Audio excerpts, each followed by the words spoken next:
शादी कर लेते हैं। मैं हमेशा हमेशा के लिए तुम्हारी बन के रहना चाहती।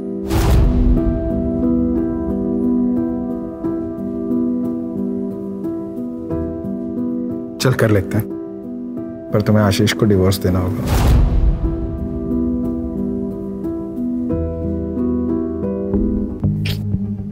वो डिवोर्स के लिए कभी नहीं मानेगा। इसीलिए तो समझा रहा हूं, जो चल रहा है उसे चलने दो। देखो मेरे पास अच्छी गाड़ी होती, अच्छा घर होता, अच्छी जॉब होती, तो तुम्हें आशीष के साथ रहने ही नहीं देता। मैं खुद ही बोल देता, लात मार के भगाओ इससे। मैं समझती हूँ जितेन, पर ऐसे छुप छुप के मिलने में तो खतरा है ना। अगर किसी दिन आशीष को पता चल गया तो तब की तब देखेंगे।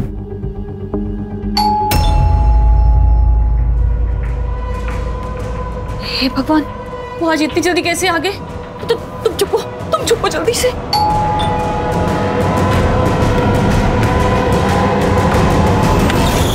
घंटी सुनाई नहीं देती क्या? कब से कंट्रोल करके खड़ा हूं।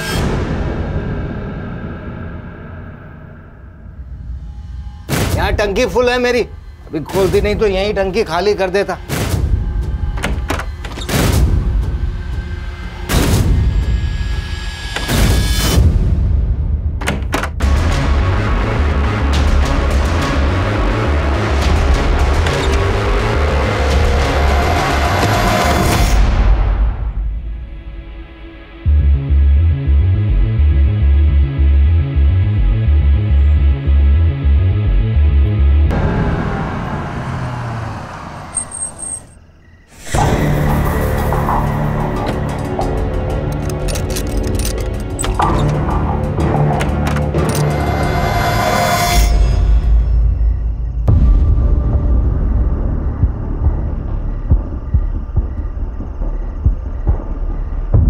क्या हुआ? सब लोग ऐसे क्यों देख रहे हैं? मैं कोई चोर हूं क्या? हम कब से तुम्हारा इंतजार कर रहे हैं। 2 साल हो गए तुम्हें जॉब छोड़े हुए, अब तक तूने दूसरी जॉब भी नहीं पकड़ी।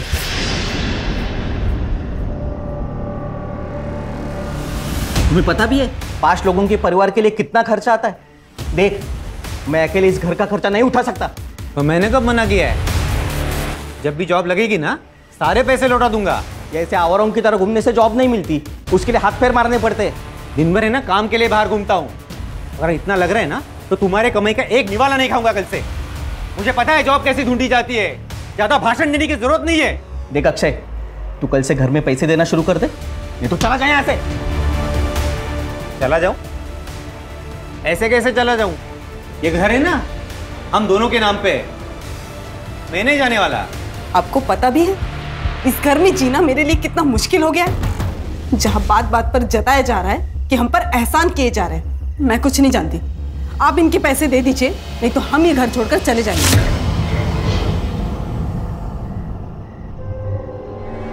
कोई कहीं नहीं जा रहा है। मेरे बेटे मेरे साथ एक ही छत के नीचे रहेंगे। हाँ तो पूछिए नहीं इससे, जॉब नहीं करता तो दिन भर कहाँ घूमता रहता है? दिन भर जहां भी रहता हूं ना, आपके लिए अच्छा ही है ना। मेरे हिस्से का 2 वक्त का खाने का पैसा बच जाता है। कैसी बात कर रहे हैं देवर जी? अनुराग ने कब आपको घर में खाना खाने के लिए मना किया?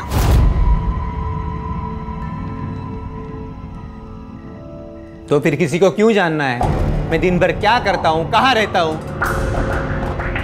पापा आप ना हमें हमारा हिस्सा दे दीजिए। बस, दोबारा मुझे ये बात नहीं सुननी।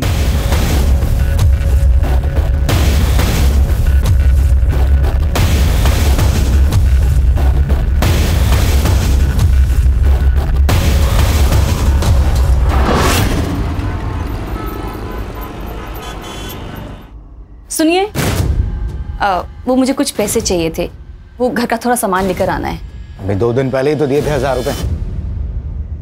सुनो, क्या 2 दिन पहले? हाँ, जैसे तुम्हारी दारू महंगी हो रही है ना, घर गृहस्थी का सामान भी महंगा हो रहा है। दारू पीने के पैसे हैं तुम्हारे पास, पर घर गृहस्थी के सामान के लिए पैसे नहीं है। हाँ नहीं है पैसे, कर ले जो करना है। अरे मैं तुम्हें जाने नहीं दूंगी, मुझे पैसे चाहिए, मतलब पैसे चाहिए। छोड़। अरे सुनो,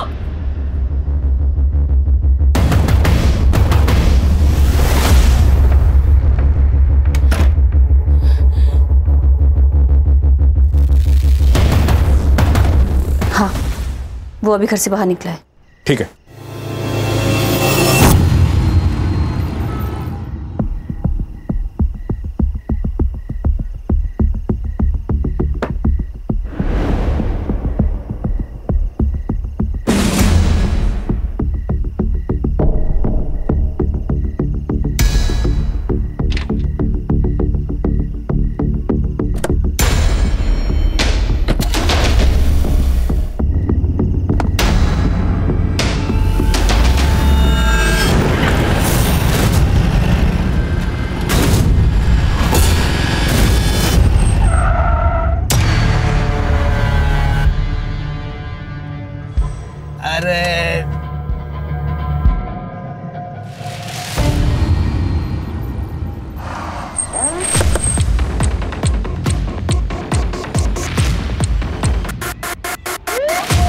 पर कहीं भी स्ट्रगल के मार्क्स नहीं है। मर्डर नहीं चाहता था कि कोई इसे पहचान सके।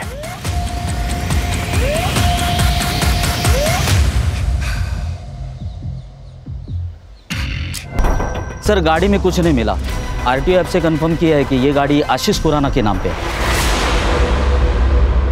आशीष खुराना, आज सुबह ही उनकी मिसिंग कंप्लेंट दर्ज करवाई थी। बॉडी के साथ में ये खून मैच करके देखो। सिमरन को बुला के आइडेंटिफिकेशन करवाओ, ये गाड़ी फॉरेंसिक में भेजो और आशीष का सीडीआर और कल रात की लोकेशन निकलवाओ। Yes sir. तृप्ति,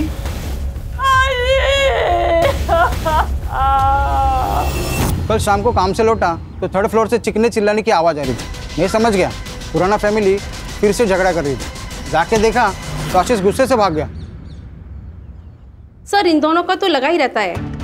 आशीष शराब पी के आता है और फिर दोनों मियां बीवी में झगड़ा होता है। लेकिन कमाल की बात तो ये है सर कि कभी दूसरे आदमी के साथ झगड़ा हुआ ही नहीं। कौन दूसरा आदमी?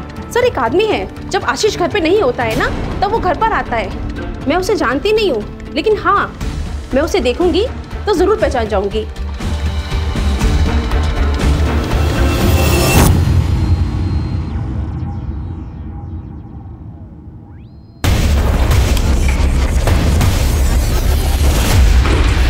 तो आपके हस्बैंड मिस्टर आशीष खुराना उस शाम को 7 बजे घर से बाहर निकले थे और फिर वापस लौटे ही नहीं। जी सर, हर दिन वो आधी रात को घर वापस आते थे। सर उस दिन मैंने फोन किया उन्हें तो उन्होंने कहा कि वो आधे घंटे में आ रहे हैं। सर उसके बाद मेरी आंख लग गई थी तो रात के करीब 3 बजे मेरी आंख खुली। वो घर वापस नहीं आए थे। मैंने उन्हें फोन किया पर सर सुबह तक उनका कोई रिस्पॉन्स नहीं आया। फिर सर मैं पुलिस स्टेशन चली गई। देर रात तक घर से बाहर रहने की क्या वजह थी? काम? नहीं सर, उन्हें शराब पीने की लत लगी हुई थी। शुरू में वो घर पर ही शराब पीते थे। जब मैंने रोका तो बाहर जाने लगे और फिर हर दिन वो नशे की हालत में घर वापस आते थे। काम क्या करते थे वो? सर वो बैंक में जॉब करते थे। 2 साल से उनके पास कोई जॉब नहीं थी तो हमने पड़ोसियों से सुना है कि जब आशीष घर पर नहीं होते थे तो अक्सर आपको एक व्यक्ति मिलने के लिए आया करता था। कहीं ऐसा तो नहीं कि उस व्यक्ति के साथ मिलके आपने आशीष को? व्यक्ति? सर आप ये क्या कह रहे हैं? आप मुझ पे मेरे पति की मौत का इल्जाम लगा रहे हैं। फिर आप ये इन पड़ोसियों की बातें सुनकर मुझ पे इल्जाम लगा रही है। सर इनका तो काम होता है किसी के लिए कि कुछ ना कुछ कहना। सर ये तो बस जले पे नमक छिड़कते हैं।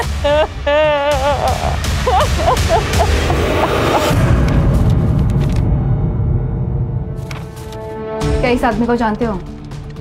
हाँ मैडम, यह आदमी तो कल रात को यहाँ पर बैठ के दारू पी रहा था। करीब 11:15 बजे ना वो यहाँ से निकल गया। अब अकेला था या इनके साथ कोई और भी था? नहीं, अकेला था वो। मुझे सीसीटीवी फुटेज चेक करना है। ठीक है, कर सकते हो।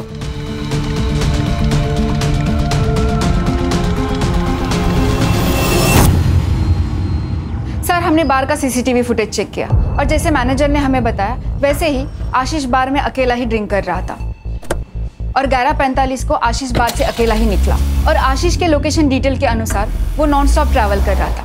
वहां तक जहां पर हमें उसकी बॉडी मिली, जो कि एक सुनसान जगह है। आशीष अकेला गाड़ी चला रहा था, इसका मतलब किसी ने रास्ते में उसे रोका और उस पर हमला किया। ये 12 तारीख की रात का मालजीपाड़ा का डंप डेटा निकल हुआ। Yes sir. Sir, PM report और फॉरेंसिक रिपोर्ट आ गई है। सर, रिपोर्ट के हिसाब से उसकी मौत 12 तारीख की रात 12 से 13 तारीख की सुबह 3 बजे के बीच में हुई। मल्टीपल स्टैबिंग और एक्सेसिव ब्लड लॉस। और सर, उसके लंग्स में धुएं के ट्रेसेस नहीं मिले, मतलब कि उसे मारने के बाद जलाया गया। और सर, फॉरेंसिक में कुछ खास नहीं है। उसकी कार में उसके अलावा किसी के फिंगरप्रिंट नहीं है।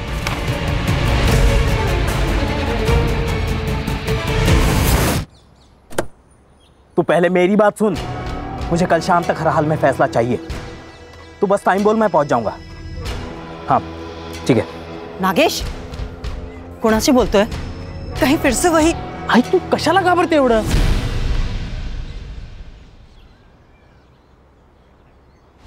अरे दे, मैं सब ठीक कर दूंगा। चल ठीक है, बाय।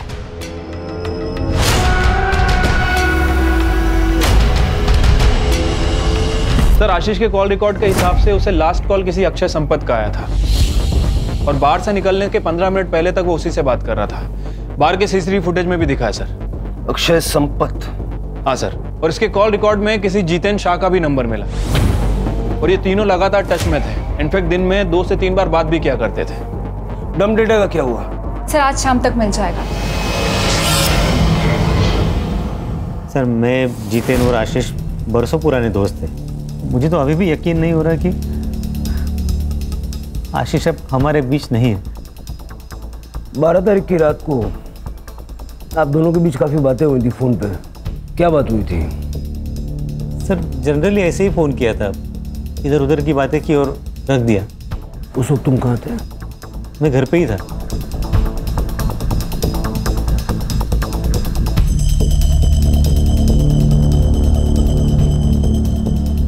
हाँ कदम, ठीक है सर। ये जितेन के पेरेंट्स का कहना है कि 13 अक्टूबर को वो सूरत गया था काम के सिलसिले में। मर्डर के नेक्स्ट डे बाहर चला गया। उसको फोन करके बुलवाओ और ये अक्षय की स्टोरी चेक करो।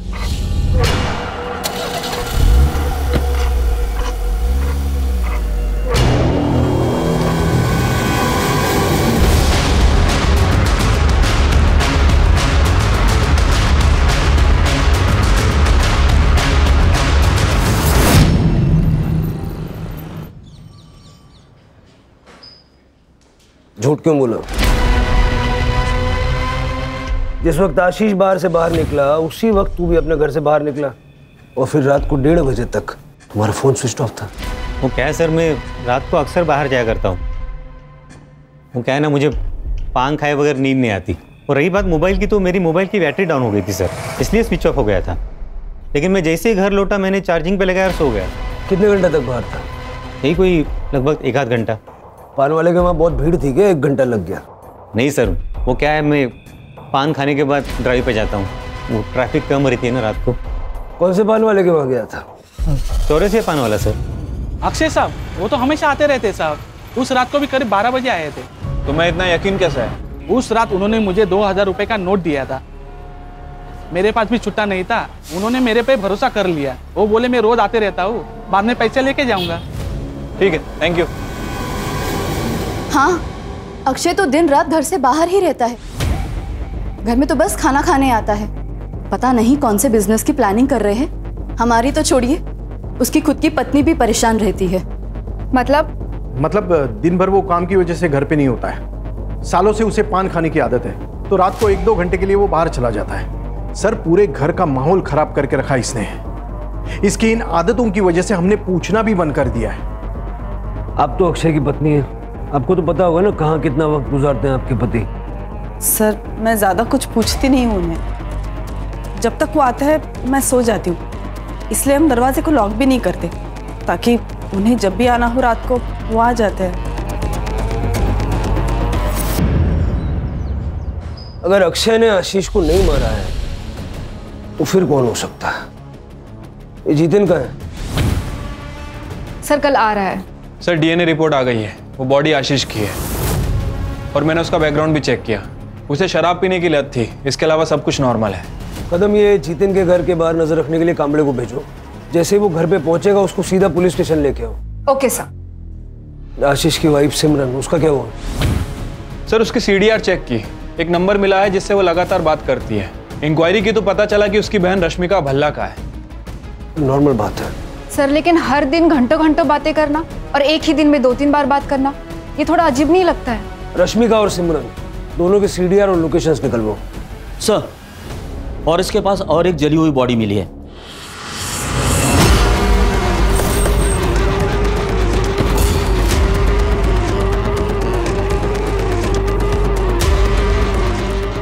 बघा जरा। सर। सर, बॉडी को पेट्रोल से जलाया गया है और बॉडी की कंडीशन देख के लगता है कि लगभग 12 घंटे पहले मौत हुई है। सर, गाडीमध्ये काहीच सापडलं नाही। ये गाड़ी अक्षय संपत के नाम पे है। परिवार वालों को बुला लो।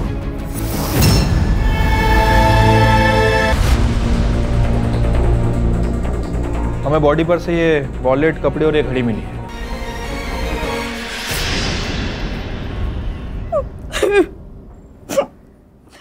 बहुत कोसते थे सर ये लोग हमें, उनकी नौकरी क्या चली गई, हमारी हालत तो भिखारी जैसे हो गई थी, इसीलिए अक्षय ने इनसे हिस्से की बात की थी। सर, मैं अपनी फैमिली को टूटने नहीं देना चाहता था, इसलिए मैंने उसे हिस्सा देने से मना कर दिया था। सर, ऐसा कौन सा बाप है जो अपने बेटे की बुरी आदतों की वजह से उसे ना डांटे? 2 साल हो गए सर, और जॉब ना मिले? कैसे हो सकता है सर? मेरा बेटा कामचोर हो गया था, इसलिए मैं उसे सही रास्ता दिखाना चाहता था। घर तुम्हारी इनकम से चल रहा था तो घर में भी तुम्हारी चलती होगी। बिल्कुल नहीं सर, भाई था वो मेरा। और सर, कभी कभी समझाने के लिए सख्त रवैया अपनाना पड़ता है, और वैसे हम लोग सब प्यार से ही समझा रहे थे उसको सर। पहले आशीष और अब अक्षय, 2 दोस्तों की मौत हुई है। ये इत्तेफाक है या सोची समझी साजिश? दोनों मर्डर्स के बीच में कोई कनेक्शन नजर आ रहा है? नहीं सर। सिवाय इसके कि दोनों दोस्त थे और दोनों को मारने का तरीका सेम है। कुछ तो है जो हमें सतह पे नजर नहीं आ रहा, कुछ ऐसा जो इन दोनों के या तीनों के पास से जुड़ा हुआ है। सर, जितेन आ गया। क्या? अक्षय नहीं रहा? उसका मर्डर हुआ है उसी तरह जैसे आशीष का हुआ। जब ये सब हुआ तुम कहां थे? सर, डायमंड के बिजनेस में हाथ आजमाना चाहता था। सूरत गया था अपने कजिन के पास, उसका डायमंड पॉलिशिंग का काम है। तुम्हारे अक्षय और आशीष के बीच में रिश्ते कैसे थे? तीनों गहरे दोस्त थे सर, एक दूसरे के बहुत करीब, लेकिन अब तो मैं अकेला।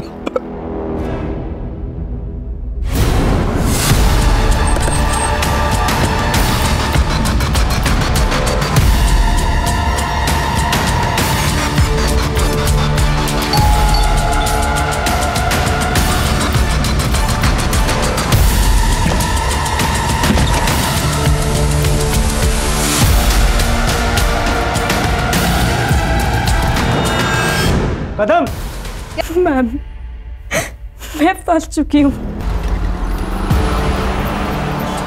15 अक्टूबर की सुबह हमें अक्षय की बॉडी मिली और पोस्टमार्टम के हिसाब से अक्षय की मौत को 12 घंटे बीत चुके थे। यानी 14 अक्टूबर की रात को ही अक्षय की मौत हो गई थी, फिर वो 15 की सुबह प्रियंका का। सर, लेकिन अक्षय की फोटो देख के भी प्रियंका ने कंफर्म किया है। लेकिन कदम, ऐसा भी तो हो सकता है कि शायद प्रियंका किसी के कहने पर अक्षय को फ्रेम कर रही है। प्रियंका का बैकग्राउंड चेक करो। Yes sir. सर, प्रियंका के घर की तलाशी ली। घर का बेसिक सामान है सर, और थोड़ा बहुत पैसा है। हाँ सर, प्रियंका ने यह फ्लैट रेंट पे लिया था, लेकिन डील के वक्त तो 2 आदमी आए थे। कौन 2 आदमी थे? सर, मैंने प्रियंका के बैंक डिटेल्स चेक किए। अक्षय संपत के साथ साथ एक और आदमी प्रियंका को मंथली अलाउंसेस दे रहा था। कौन? सर, ये सच है कि प्रियंका से रिलेशन बनाने के लिए मैं उसे पैसे देता था, पर इसमें गलत क्या है? ये मेरे और उसके बीच की सेटिंग थी। सही गलत के बारे में तो मैंने पूछा ही नहीं। मैंने सिर्फ इतना पूछा कि ये सच है या नहीं। आशीष का क्या? आशीष का इस मैटर से कोई लेना देना नहीं था। प्रियंका ने कहा कि 15 अक्टूबर की सुबह अक्षय ने उसका, कैसे हो सकता है? क्योंकि अक्षय तो 14 अक्टूबर की रात को मर चुका था। उसके पूरे शरीर पे चाकू से वार किए गए और बाद में पेट्रोल डाल के उसे जला दिया गया। और वो बॉडी अक्षय की ही थी क्योंकि उसका डीएनए उसके फादर के साथ मैच हो गया। तो इस बारे में अगर तुम कुछ भी जानते हो, ये सही वक्त है, बता दो। सर ये हो कैसे सकता है? मेरी तो समझ में कुछ नहीं आ रहा। मैं समझाता हूं। तुमने और प्रियंका ने मिलकर अक्षय और आशीष को मारने का प्लान बनाया। तुम्हारा मोटिव क्या था? पैसा या कुछ और? सर ये आप क्या कह रहे हैं? आप इल्जाम लगा रहे हैं मुझ पे। मेरा इन दोनों मर्डर से कोई वास्ता नहीं है सर।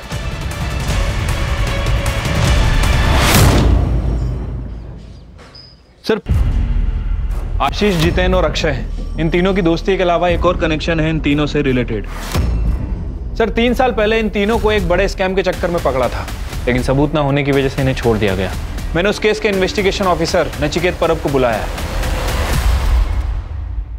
सर मैंने आशीष और अक्षय के मर्डर के बारे में पढ़ा। 3 साल पहले आशीष, अक्षय और जितेन, इन तीनों ने मिलकर मुंबई के बैंक में फ्रॉड किया था, जिसकी इन्वेस्टिगेशन मैं कर रहा था। क्या किया था? सर दरअसल आशीष, अक्षय और जितेन तीनों लोन डिपार्टमेंट में काम करते थे। 3 साल पहले गवर्नमेंट ने गरीब लोगों के लिए एक स्कीम लाई थी, जिससे वो गरीब लोगों को 50,000 रुपये का लोन दे रही थी। 500 लोगों ने लोन के लिए अप्लाई किया था और उन सबके लोन इन तीनों ने पास किए थे। बैंक ने 2.5 करोड़ का लोन दिया था, लेकिन उन लोगों ने ये पैसा एक नकली एग्रो कंपनी में ट्रांसफ़र किया था, जो कंपनी इन्होंने बनाई थी। कई सारे वेंचर्स कैपिटल्स को इनकी नकली कंपनी का आइडिया पसंद आया और उन्होंने उस कंपनी में 10 से 12 करोड़ रुपए डाले।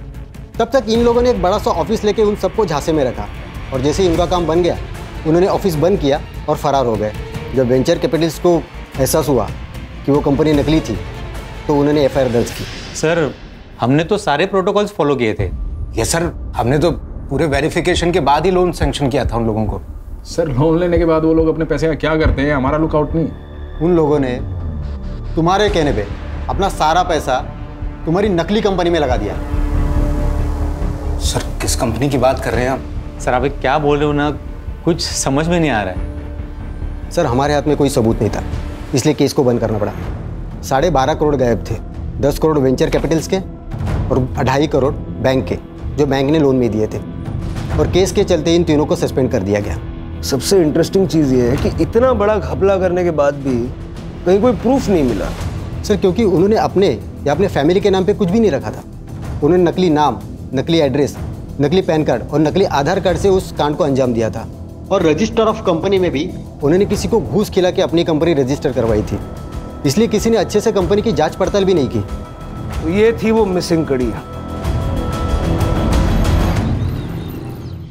तो तुमने जितेन की मदद इसलिए की ताकि वो अक्षय और आशीष को मार के उनका सारा पैसा हथिया सके। मैंने कुछ नहीं किया है, मैं तो खुद एक विक्टिम हूँ। पापा अक्षय और जितेन अंकल के लिए काम करते थे। उनकी डेथ के बाद मैं और मम्मी बहुत अकेले हो गए थे। मुझे अपनी आगे की एजुकेशन के लिए पैसे चाहिए थे। मैंने जितेन अंकल को कहा, उन्होंने मुझे बुलाया और मेरा फायदा उठाया। बाद में अक्षय अंकल ने भी यही किया। तुम्हारी कहानी पे कैसे यकीन करें? अक्षय की 14 तारीख की रात को मौत हो गई थी, फिर 15 तारीख की सुबह को वो तुम्हारे साथ कैसे हो सकता है? मैं कसम खा के कहती हूँ, मैंने कुछ भी झूठ नहीं बोला है। उस दिन सुबह अक्षय ही था। कल हॉस्पिटल से डिस्चार्ज मिलेगा, शहर छोड़ के नहीं जाना। ये जितेन अभी भी प्रियंका की बिल्डिंग में जाता है सर, और जिस दिन प्रियंका हॉस्पिटल में थी, ये उस दिन भी उस बिल्डिंग में गया था। पैसे ढूंढने गया होगा। सर हमने तो फ्लैट को बहुत अच्छे से चेक किया था, हमें तो पैसे नहीं मिले सर। सिमरन से मिलने गया होगा। ये बिल्डिंग में तो रेगुलर जा रहा है और बिल्डिंग के सीसीटीवी में इसे देखा भी गया, लेकिन किस फ्लैट में जाता है ये बताना बहुत मुश्किल है। सर रश्मिका के सीडीआर रिपोर्ट आ गए हैं, सेम पैटर्न है। सिमरन से कॉल, दिन में कई बार और लंबे समय तक बातें की है। ये रश्मिका रहती का? सब। आपकी बहन का और आपका रजिस्टर्ड एड्रेस सेम कैसे हो सकता है? वो आपके साथ रहती है? नहीं सर, सर मैंने मेरी बहन के नाम से एक सिम खरीदा था। पिछले साल तक वो यहीं रहती थी, फिर उसकी शादी हो गई और वो यूएस चली गई। वो नंबर आप कौन यूज़ करता है? जितेन। सर जितेन और मैं एक दूसरे से प्यार करते हैं। आशीष को पता ना चले इसलिए जितेन वो नंबर यूज़ करता था। ये जितेन का और आपका रिश्ता कब से चल रहा है? 2 साल से सर। जब भी आशीष बाहर जाता था तो मैं जितेन को घर बुला लेती थी। इसीलिए आपने और जितेन ने कोर्ट में शादी के लिए रजिस्टर किया है? सर मेरी और आशीष की शादी तो 6 महीने में ख़त्म हो गई थी। आशीष को मेरे साथ रहने में कोई इंटरेस्ट नहीं था। उसकी शराब पीने की लत, रोज़ की लड़ाई, सर मैं थक चुकी थी। और इसी दौरान मुझे जितेन मिला और मैं जितेन से अट्रैक्ट हो गई। और इसीलिए आप दोनों ने मिलकर उसे रास्ते से हटा दिया ताकि आप दोनों आसानी से शादी कर सकें। नहीं सर, नहीं।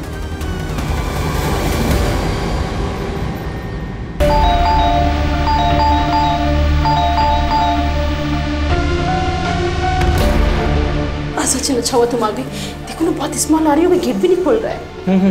मैं पुलिस को फोन करता हूँ। Hello hello police station.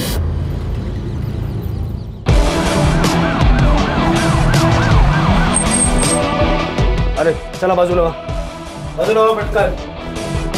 Sir ये मकान मालिक है, इन्होंने फ़ोन करके मुझे बुलाया था। दरवाजे के अंदर से बदबू आ रही थी सर। हम आपके आने का इंतजार कर रहे थे इसलिए हमने दरवाज़ा नहीं खोला। एक चाबी होगी ना आपके पास? खोल दे।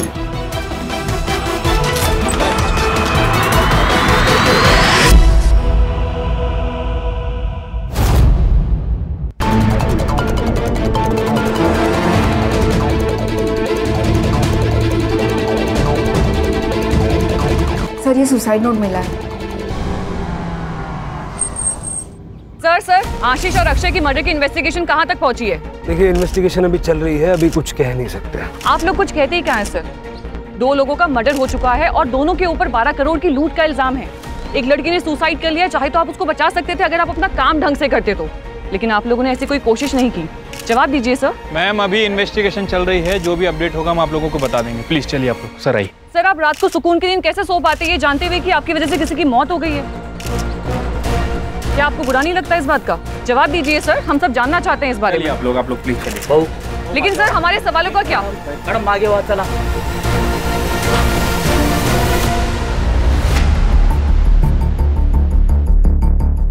हो सकता है कि जितेन और सिमरन ये दोनों इन्वेस्टिगेशन को भटकाने के लिए प्रियंका को मार के ये सुसाइड का नाटक रच रहे हैं। और अगर प्रियंका ने वाकई में सुसाइड किया है तो पोस्टमार्टम रिपोर्ट में क्लियर हो जाएगा।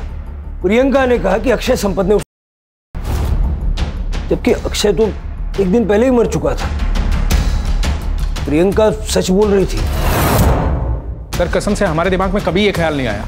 और जिस रात आशीष का मर्डर हुआ उस रात 3 बजे तक मैं सिमरन के साथ था। कहानी बहुत अच्छी है, बहुत बढ़िया, लेकिन इस कहानी में ट्विस्ट है। 2 को-कॉन्स्पिरेटर्स की गवाही तो चलेगी नहीं। आशीष को मारा पैसों के लिए और प्रियंका को मारा हमारा ध्यान भटकाने के लिए। सर ये आप बार बार क्यों कह रहे हैं? जो मैंने किया ही नहीं उसको क्यों बुलवाना चाह रहे हैं आप मुझसे? सर ये गोविंद संपत परिवार की हिस्ट्री चेक की है, पता चला है कि गोविंद की गीता नाम की भाभी है। ये गोविंद गीता को कुछ पैसे भी ट्रांसफर किया करता था और गीता का एक बेटा भी है, नागेश नाम है उसका। और गीता ने पनवेल पुलिस स्टेशन में उसकी मिसिंग कंप्लेंट भी कराई है।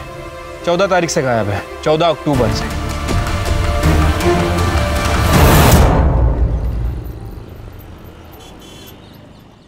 नागेश की किसी के साथ कोई दुश्मनी वगैरह थी क्या? नहीं तो। 14 अक्टूबर को नागेश कहाँ गया था? उस दिन उसने शाम को मुझे फोन किया था और मुझसे कहा कि उसे आने में देरी होगी। मैंने उससे पूछा भी क्यों। उसने कहा था वो घर आके मुझे खुशखबरी देगा, लेकिन वो नहीं आया। कदम, नागेश की गाड़ी की डिटेल्स ले लो। यस सर, नागेश के CDR रिपोर्ट के अकॉर्डिंग उसे 14 अक्टूबर की शाम को थाने के किसी PCO से फोन आया था। सर जब मैंने उसकी लोकेशन डिटेल्स चेक की तो उसने पनवेल से लेकर थाने तक ट्रैवल किया है। और सर इंटरेस्टिंग बात तो ये है कि उसकी आखिरी लोकेशन वहां पर मिली है जहां पर हमें अक्षय की जली हुई बॉडी मिली। इसका मतलब ये है कि या तो अक्षय ने नागेश को मार दिया और ये दिखाया कि मर्डर अक्षय का हुआ है, और या तो फिर नागेश ने अक्षय को मार डाला और वहां से निकल गया। जो जली हुई बॉडी हमें मिली थी, गीता से मैच करके देखो और नागेश का मोबाइल ट्रैक करो।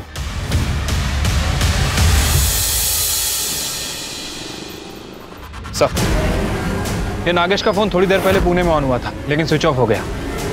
सिम कार्ड डीलर को ट्रेस। सर,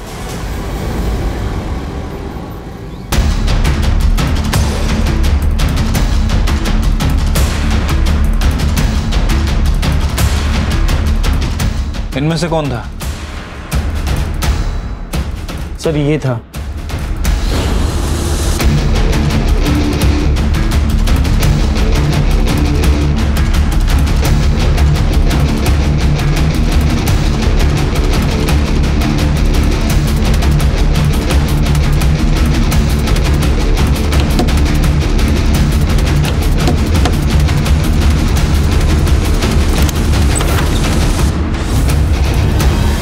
मैं संपत परिवार के पड़ोस में ही रहती थी।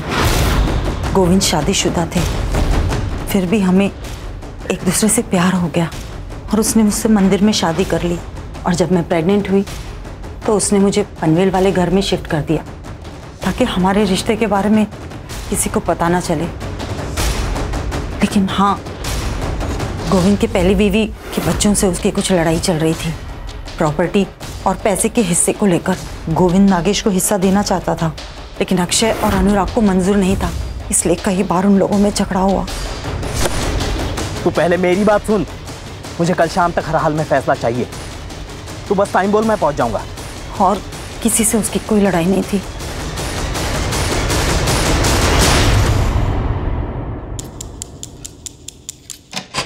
मुझे ये बताओ, 12 तारीख की रात को क्या हुआ था? सर, मैंने आशीष को फ़ोन किया। आशीष, कल फिर से कोई नया बहाना बनाया तो तुम यही बोलोगे कि पैसे कहीं और छुपाए, वहाँ लेने जाना है। अरे तू टेंशन मत ले यार, एक काम कर, तू आज ही आ जा, मैं आज ही तेरे को दे दूंगा। तो तूने सोचा कि सारा पैसा तू ले लेगा? सर, मेरे मन में लालच आ गया था। सबसे पहले मैं चौरसिया पान वाले के पास गया और इस बात का ध्यान रखा कि उसे याद रहे कि मैं उसकी दुकान पर आया था। मैंने उसको 2000 का नोट दिया और बोला कि छुट्टा बाद में ले लूँगा। उसके बाद मैं उस रास्ते पर निकल गया जहाँ से आशीष गुजरने वाला था। पीछे आशीष की गाड़ी आई, मैं उसका पीछा करने लगा।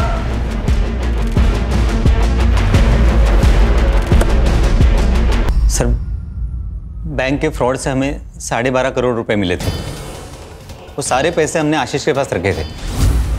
नीरज और मैं बार बार उसे कह रहे थे कि हमें हमारा पैसा दे दे ताकि हम भी हमारी ज़िंदगी में आगे बढ़े, लेकिन वो हमेशा हमारी बात टाल देता था। साहब, ये अक्षय आशीष को कुछ नहीं बोलता था, मैं ही उसके पीछे पड़ा रहता था। मैं कहता था, अरे जब पैसा है और उसे इस्तेमाल नहीं कर सकते तो क्या फ़ायदा।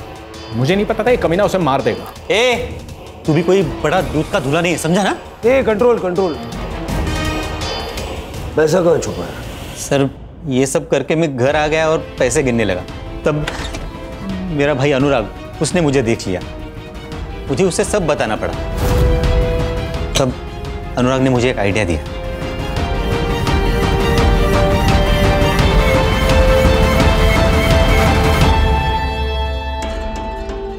देखिए, आशीष के मर्डर केस में ना चांसेस है कि पुलिस तुझ पे शक करे, क्योंकि उसे लास्ट कॉल तूने किया है। और ये भी हो सकता है कि वो जो पान वाला है वो तुझे याद नहीं रखे तो फिर अभी क्या करना चाहिए? देख भाई, तुझे मरना होगा।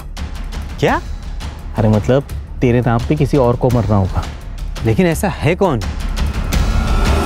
तो तुम दोनों ने मिलके नागेश को मारने का प्लान बनाया ताकि नागेश का और गोविंद का डीएनए आसानी से आपस में मैच हो जाए और ये प्रूव हो जाए कि मरने वाला तू है। सर, नागेश ने पहले से ही प्रॉपर्टी के हिस्से को लेकर हमारे नाक में दम कर रखा था, तो हमने सोचा कि एक ही तीर में 2 शिकार हो जाएंगे। 14 अक्टूबर को हमने नागेश को फ़ोन करके ये कहा कि हम लोग उसे प्रॉपर्टी के हिस्से में शरीक करने को तैयार हैं। उस बारे में बात करने के लिए हमने उससे थाना बुलाया। मैंने सोचा मैं भी अपना समय प्रियंका के साथ बिताऊं। लेकिन सर जब मैं वहाँ पहुँचा तब तक अनुराग ने पूना में मेरे लिए टैक्सी ड्राइवर के जॉब का इंतज़ाम करके रखा था। तो मैं प्रियंका को उसी हालत में छोड़कर पूना चला गया। वहाँ जाकर मैंने नागेश की गाड़ी बेच दी और नकली आधार कार्ड बनवाए। चार्जशीट बनाओ और वो अनुराग को ढूंढ के ले आओ। चलो।